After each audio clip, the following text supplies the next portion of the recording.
Buenas y bienvenidos a la clase en la que vamos a explicar cómo la revolución industrial salió de las Islas Británicas y llegó al continente europeo. Es decir, se trata de un vídeo dedicado a la expansión de la industrialización. Y vamos a dividir esta explicación en dos partes. Abordaremos en primer lugar una visión general de cómo la revolución industrial afectó al continente europeo. Y en segundo término vamos a centrarnos en el desarrollo de tres territorios: Bélgica, Francia y Alemania.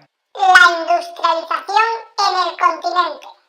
Como ya hemos indicado en clases anteriores, la revolución industrial se inició en Gran Bretaña a mediados del siglo XVIII y no llegó a los países más avanzados del viejo continente hasta 60 o 70 años después, es decir, en torno a 1810 y 1820. Por tanto, aunque es cierto que existieron focos de industrialización anteriores a esas fechas, podemos concluir que en comparación con los británicos, los europeos se incorporaron con retraso a la revolución industrial. Los motivos que permiten entender este desfase temporal entre las Islas Británicas y el resto del continente son variados. Cabe hablar de la ausencia de una revolución agraria, pero también de unos regímenes políticos anclados en el antiguo régimen, el poder de los gremios y la falta de una burguesía emprendedora.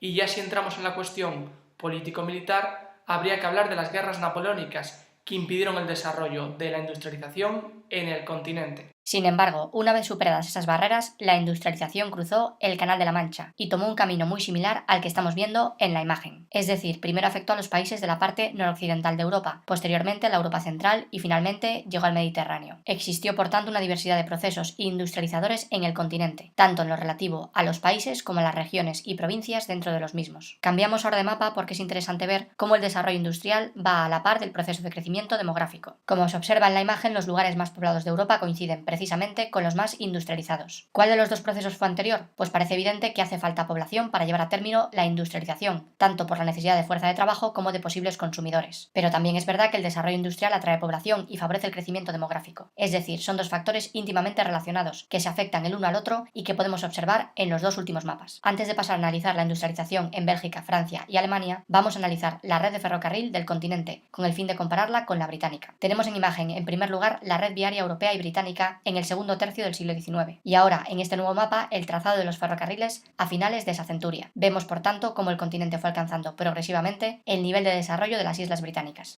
Ejemplos de industrialización: Bélgica, Francia y Alemania. Curiosamente, Bélgica fue el primer país del continente en incorporarse a la revolución industrial, y esto fue así en gran medida gracias a la importancia de su actividad minera, la abundancia de materias primas minerales, la excelente red de ferrocarriles, la fortaleza de su sistema financiero y el apoyo estatal permitieron que la industria prosperara en este pequeño país. Sin embargo, precisamente su pequeño tamaño, unido y relacionado con la ausencia de una gran masa de población, es decir, de posibles consumidores, hicieron que a largo plazo Bélgica no pudiera competir con países más grandes. En lo que a Francia se refiere, hemos de destacar en primer lugar que la ausencia de una burguesía emprendedora impidió que durante las primeras décadas del XIX se llevara a término la renovación en la agricultura y en la industria. Es decir, iniciaron su revolución industrial bajo el impulso estatal y a menor escala que otros países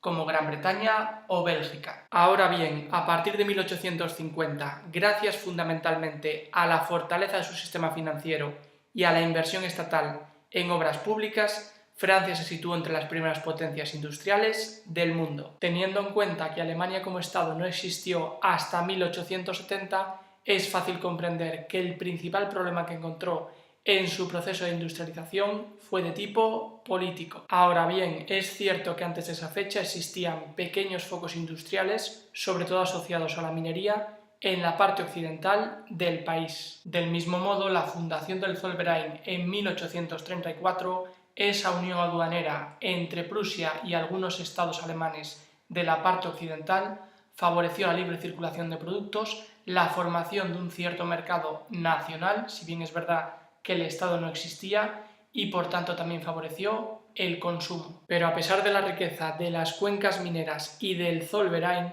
la economía alemana no terminó de despegar hasta la unificación de todo el territorio en 1870.